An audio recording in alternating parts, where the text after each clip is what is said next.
만약 당신이 지금 방금 본 공포영화의 한 장면이 현실이 되어 눈앞에 나타난다면 당신의 뇌는 어떤 반응을 보일까요? 아마 심장이 멎는 듯한 공포를 느끼겠죠. 하지만 동시에 묘한 쾌감도 느끼지 않으실까요?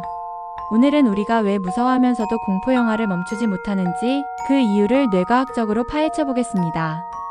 소름 끼치는 귀신, 잔혹한 살인마, 쫓기는 주인공의 비명소리.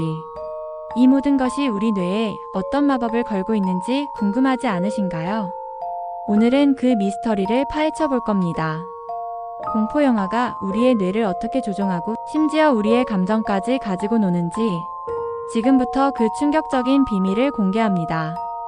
공포영화를 볼 때 우리 몸에서 가장 먼저 반응하는 곳은 바로 뇌의 아미그달라라는 작은 아몬드 모양의 기관입니다. 아미그달라는 감정, 특히 공포와 불안을 처리하는 사령탑 같은 역할을 하죠. 영화 속 으스스한 분위기나 예상치 못한 점프 스케어가 나타나면 아미그달라는 즉시 비상경보를 울립니다. 위험해. 지금 당장 도망가거나 싸워야 해. 이 비상경보에 맞춰 우리 몸은 투쟁 도피 반응 모드로 전환됩니다. 심장이 미친 듯이 뛰고 호흡이 가빠지며 동공이 확장됩니다. 이 모든 것은 잠재적인 위험에 대비하기 위한 신체의 자연스러운 방어 기제죠. 하지만 여기서 중요한 건 이 모든 반응이 실제 위험이 아닌 스크린 속 가짜 위험에 의해 촉발된다는 점입니다. 우리의 뇌는 현실과 가상을 완벽히 구분하지 못하고 영화 속 공포를 마치 실제처럼 받아들이는 겁니다. 뇌 영상 연구에 따르면 공포 영화를 잘 보는 사람들은 놀람과 무서움에 대한 편도체의 반응이 크지 않은 반면 공포 영화를 싫어하는 사람들은 편도체가 작은 자극에도 매우 민감하게 반응한다고 합니다. 이는 뇌의 개인차가 공포 영화 선호도에 큰 영향을 미친다는 것을 시사하죠. 그렇다면 우리는 왜 이토록 무서워하면서도 공포 영화를 즐기는 걸까요? 그 비밀은 바로 도파민과 엔도르핀에 있습니다. 공포 영화가 시작되면 우리 몸은 스트레스 호르몬인 아드레날린을 분비합니다. 콩닥거리는 심장, 땀 흘리는 손, 긴장으로 굳어지는 근육, 이 모든 것이 아드레날린의 작용이죠. 그런데 이 아드레날린이 절정에 달했을 때 우리 뇌는 이를 상쇄하기 위해 도파민과 엔도르핀을 함께 분비합니다. 도파민은 쾌감, 보상과 관련된 신경전달 물질입니다.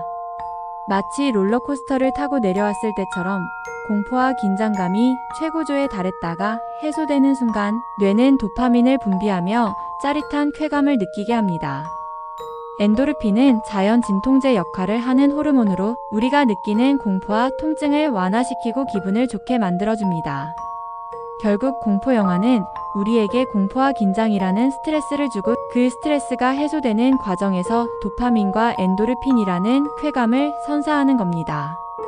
마치 매운맛을 먹을 때 느끼는 고통 속 쾌감과 비슷하다고 할 수 있죠. 공포 영화 마니아는 무딘 편도체를 자극하기 위해 더 강렬한 것을 원한다고 합니다. 이는 뇌가 더 큰 자극을 추구하는 경향을 보여주는 것이죠.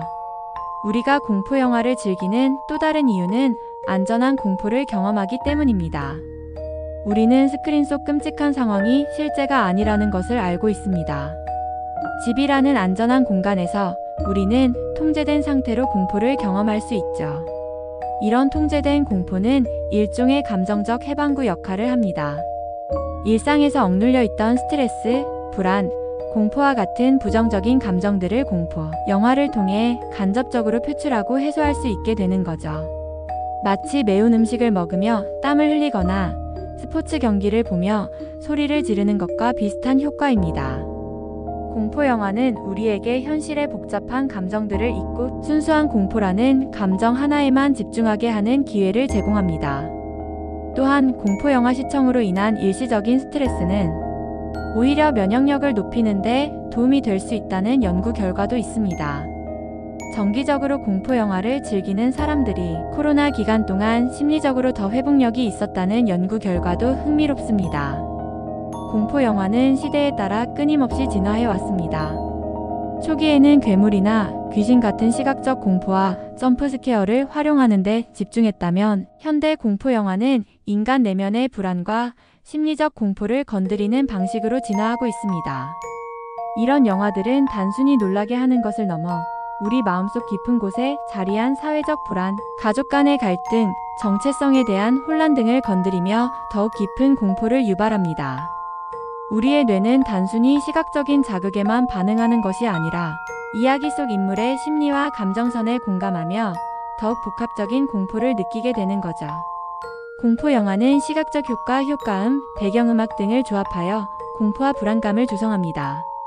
음향 기술이 제대로 구현된 환경에서 공포 영화를 보면 두려움이 극대화되는 이유도 이 때문입니다. 반면 어떤 사람들은 공포 영화를 전혀 즐기지 못하고 극도로 싫어합니다. 이 역시 뇌의 차이에서 비롯될 수 있습니다.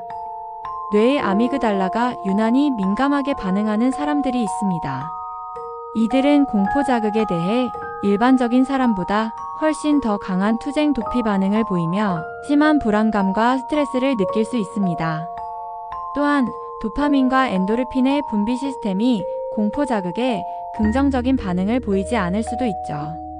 공포 경험이 병적인 불안장애로 이어질 수 있으며 이를 공포증이라고 합니다. 따라서 공포 영화를 즐기지 못하는 사람들에게 억지로 시청을 강요하는 것은 좋지 않습니다. 결론적으로 공포 영화는 단순히 무서운 영상이 아닙니다. 우리의 뇌가 가진 원초적인 생존 본능, 쾌감 회로, 그리고 복잡한 감정 해소 기제를 교묘하게 활용하는 고도의 뇌 조종 기술이라고 할 수 있습니다. 우리는 공포 영화를 보며 무서움 속에서 쾌감을 느끼고 안전한 공간에서 억눌린 감정을 해소합니다. 공포 영화를 통해 우리는 뇌의 다양한 기능을 간접적으로 체험하고 감정을 정화하는 경험을 할 수 있습니다. 다음번에 공포 영화를 보게 된다면 스크린 속 괴물이나 귀신이 아니라 그 영화가 내 뇌 속에서 어떤 일이 벌어지게 하는지 한번 의식적으로 느껴보세요. 아마 새로운 재미를 발견하게 될 겁니다. 그리고 혹시 아나요?